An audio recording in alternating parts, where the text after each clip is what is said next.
A very good morning to all of our listeners. Welcome to today's episode of the Outfield Show Stream, where all the cricket is condensed in a podcast and brought straight to you. On Saturday News today, we'll be bringing to you some interesting news from the previous week and also some upcoming news from the world of cricket. So don't worry if you've missed on to any news, we are here for your rescue. But before we jump into today's episode, don't forget to follow us on Instagram at the Outfield Show Stream, where we post updates related to our upcoming content. We also upload our episodes on YouTube, so you can listen to us on YouTube at the Outfield Show. We're also on podcast channels like Spotify, Apple Podcasts, and Google Podcasts. So don't forget to subscribe to us and listen to us while on the go. Enjoy today's episode of Saturday. Today is going to be a big day for BCCI and cricket fans in general because BCCI are scheduled to meet for a special general meeting where they'll discuss a wide range of issues starting from the salvaging of IPL and the T20 World Cup, which the BCCI are scheduled to host later in the year in October. With 60% of BCCI's annual revenue generated by the IPL and with half of the 14th season yet to be completed, plans to get the unfinished season up and running will not just figure prominently, but it is set to be the main priority when the members reconvene over a virtual call on Saturday, that is today. Well, there was a lot of news from the English Cricket Board where Ashley Giles confirmed that English players won't be a part of the IPL. It will surely impact teams such as Rajasthan Royals, which have the likes of Ben Stokes, Joss Butler, and Jofra Archer not playing, and Chennai Super Kings with Moeen Ali and Sam Curran in their ranks. Well, KKR too, because Ian Morgan is the KKR captain and also the English captain. Also, Pakistan have slotted a white ball series at home against New Zealand in September and England in October, apart from being in talks to play Afghanistan in October as well. So, this is also going to be affecting the availability of overseas players for the IPL. To ensure that the West Indians are available, the BCCI will need the Caribbean Premier League to finish a few days before its scheduled closing date of September 19.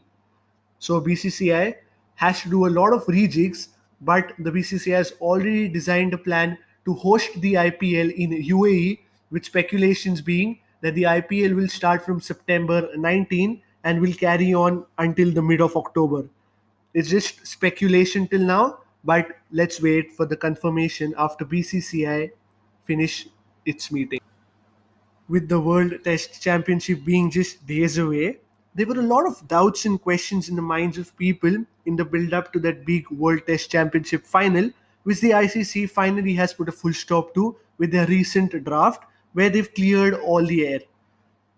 They say, in case of a draw or tie, both teams will be crowned joint winners. So if we don't get a result in the 5 days of play, India and New Zealand will be sharing the trophy.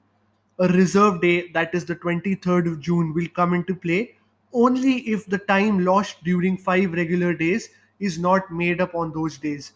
Which means if there is any time lost during those 5 regular days of play, the if the umpires cannot make up for that time in those 5 days, only then will the reserve day come into play. The match will be played using Grade 1 Duke's cricket balls, and in general in the UK, Duke's cricket balls are used and it aids fast bowlers in swing and seam movement. The third umpire will automatically review any call of a short run by the on-field umpire. So if the on-field umpire spots a short run, the call will have to be reviewed by the third umpire and the on-field umpire will give the final decision. Before reviewing an LBW decision, the batsman or the fielding captain can confirm with the on field umpire whether an attempt has been made to play the ball. So, in case if a ball hits the pad of the batsman, instead of directly going for the review and losing that review, the fielding captain can actually confirm with the umpire if the batsman attempted to play the shot and save that review.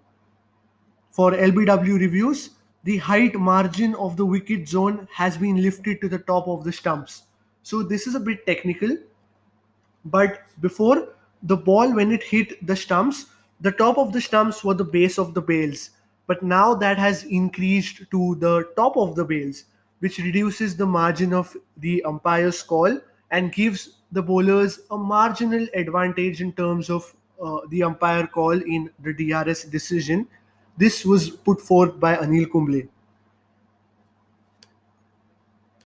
The Bangladesh Cricket Board is all set to host their domestic List A T20 tournament, the Dhaka Premier League, which is set to begin on the 31st of May. The BCB has made clear instructions that the participants, players, the clubs, and officials of the DPL will be liable for heavy punishments if the bio bubble of the tournament is compromised at any point during the upcoming tournament. They said that the points can be deducted, while there is also a provision of fines, including suspension of players and officials if the bio bubble is breached. So, Bangladesh is taking the quarantine and COVID 19 protocols really seriously there, learning from the IPL cutoff. More news coming out from Bangladesh as the Bangladesh Cricket Board has stated that one test has been reduced for their upcoming tour of Zimbabwe to accommodate an additional T20 international. The tour is scheduled to begin on the July 7th, where Bangladesh were initially scheduled to play two tests along with three ODIs and two T20s. When asked about why this decision was taken, Chairman Akram Khan said that they decided to deduct one test to add another T20. This was done to accommodate some time from the Dhaka Premier League for the players. Well, the Asia Cup now has been put into jeopardy thanks to the coronavirus pandemic because the 2021 edition of the Asia Cup has been officially postponed and pushed back to 2023. This was done owing to the packed international schedule and the logistical challenges presented by the second wave of the coronavirus pandemic, forcing the Asian Cricket Council to reschedule the multi team event. They said, in face of risks and restrictions posed by the COVID 19 pandemic, they had to make a difficult decision to postpone the Asia Cup 2020 to 2021 and later on to 2023 on account of a packed Future Tours program. On the basis of a lot of deliberation and thought, there was no practical window in the year when all teams would be available to participate. So the board has decided to push the tournament, but there's some good news because the Asia Cup 2022 is scheduled to be held in the same year and the dates will be confirmed in due course. We all hope that it won't get postponed. Teams have started to gear up for the upcoming T20 World Cup to be played in October because Australia will now play two additional T20 internationals on their tour to Bangladesh later this year. This was again confirmed by the Bangladesh Cricket Board. According to the original schedule, New Zealand were initially scheduled to tour Bangladesh for a three-match T20 series, but there was a change in the itinerary and the Australians are set to arrive first upon the conclusion of their tour of West Indies in early August. And Australia agreed to increase their T20 series from 3 to 5 matches. This enables both these teams to prepare well for the upcoming T20 World Cup with similar conditions of those in India because the T20 World Cup is scheduled to be hosted in the subcontinent.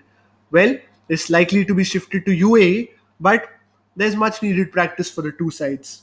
Looks like cricket is slowly moving to a franchise model of play, but that's for another episode because in the build up to the upcoming T20 World Cup, the players are going to get much needed practice as the Caribbean Premier League is scheduled to start from the August 28th until the September 19th. The Caribbean Premier League announced the final squads for the six participating teams in the 2021 edition of the T20 tournament. A total of 101 players have been picked for the tournament, with all teams boasting a 17-member squad, except Guyana, who will be having 16 members in their team. The Caribbean Premier League does have some big names. Well, we'll see them team wise. For the Jamaica Talawas, Andre Russell, Shakib Al Hasan, Carlos Brathwaite, and Fidel Edwards are some big names.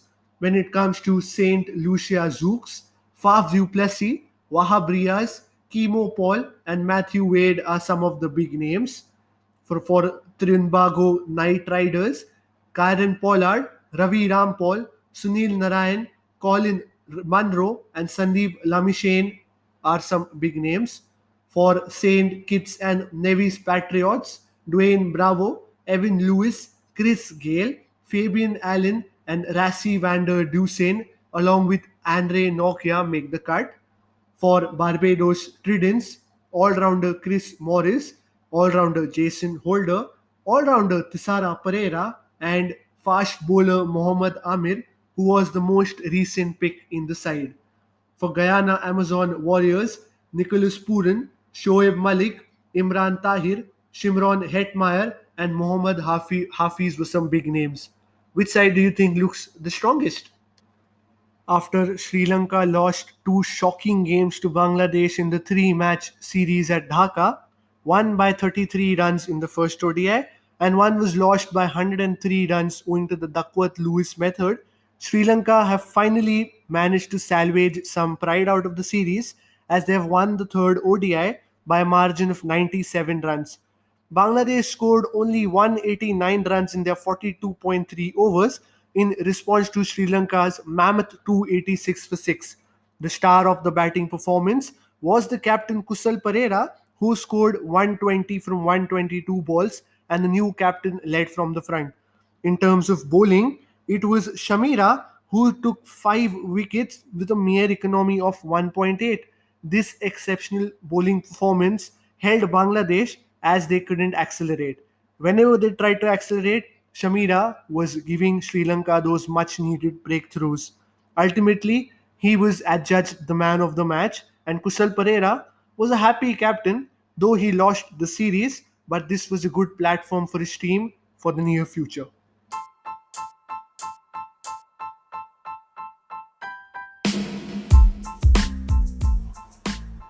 Thank you for tuning in to today's episode of Saturday News. We hope you enjoyed today's episode, but before you leave, do follow those links in the description and support our podcast channel. Let us know where we can improve and what we can change in order to bring you some better content with respect to cricket. Also, I'll leave you with a thought. Franchise cricket is going to be the future of cricket in general. Tell us if you agree on our Instagram tomorrow when we take this discussion up. Until Tuesday, when we bring up our next episode of Triumphant Tuesday, enjoy, take care, stay safe, and get vaccinated whenever you get the chance.